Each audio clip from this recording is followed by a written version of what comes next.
Open Stage Festival is simply this: using a platform of collaboration to aid in both the audience and the artists getting open and opening their individual pieces to each other to create an entirely new piece. So, for instance, with the Open Word, you have my one-person show, Black Folks Guide to Black Folks, and you have Mark Moody Joseph's one-man show, Words Become Flesh, and Aya de Leon's one-woman show, Thieves in the Temple, and taking excerpts of each of those shows to make an entirely new show, and the audience being the thread that completes it all, because they see what they're going to see. And it's kind of new to us, it's new to them, and let's see what happens.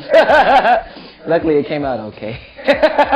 but that's the basis of the Open Stage Festival, to break down the traditional theater of this is my piece, this is your piece, let's make an entirely new piece by bringing our pieces together.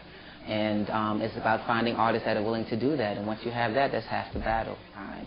So getting Mark Moody Joseph and his play Words Become Flesh, which is about a young man dealing with fatherhood, basically, and the decisions and the choices that he had to make in that. You know, and he's a modern... he's a dancer.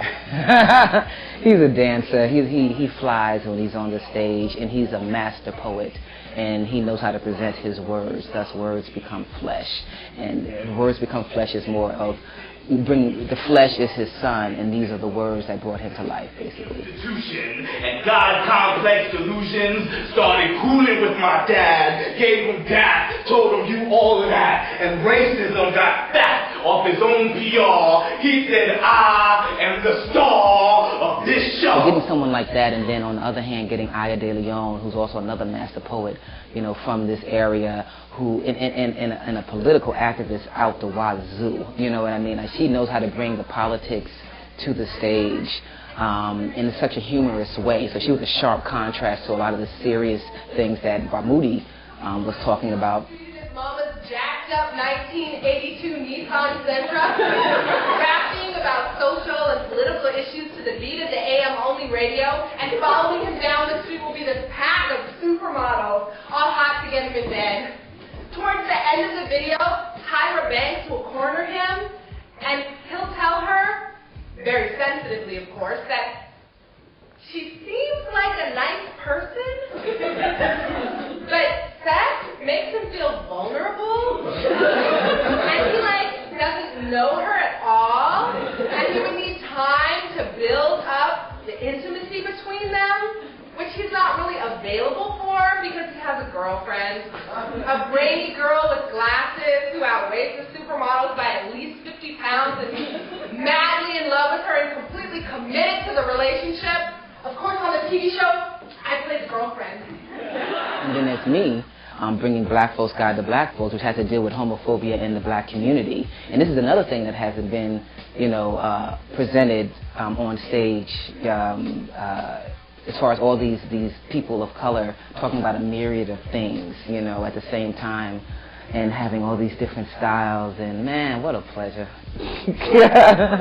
You know, what a pleasure to bring that together. And I think I can safely say it hasn't been done before, at least not in the vein of like hip hop theater.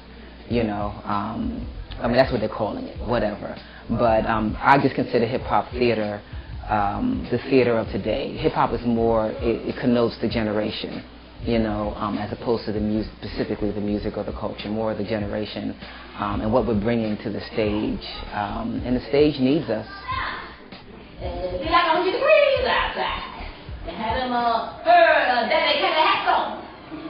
Just make it cold right.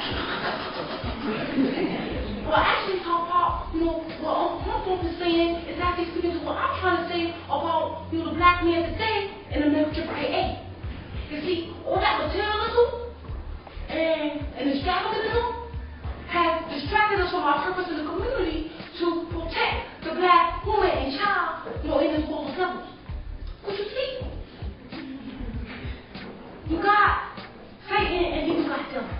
And see, the white man, he's not sick enough to be Satan, but yet he could be a manifestation of him, like the devil that he is.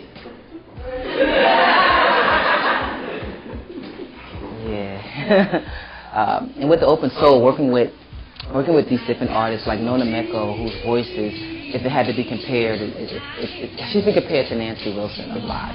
I mean, just her range and the texture of her voice.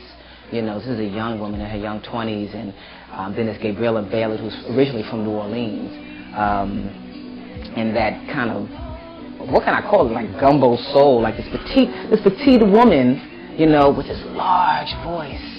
You know, not large as in volume or loud, but large as in weight. You know what I mean? And then Timon West, who's actually originally from Arkansas, but lives in the Bay Area, singing songs from his new album, Songs from Red Dirt, and this baritone voice and this big body but soft nature. And you know, yeah. Art, or how can I say, art is a manifestation of my interpretation of thought.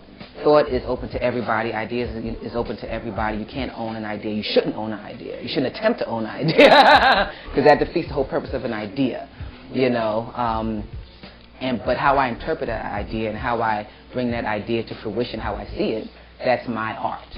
You know what I mean?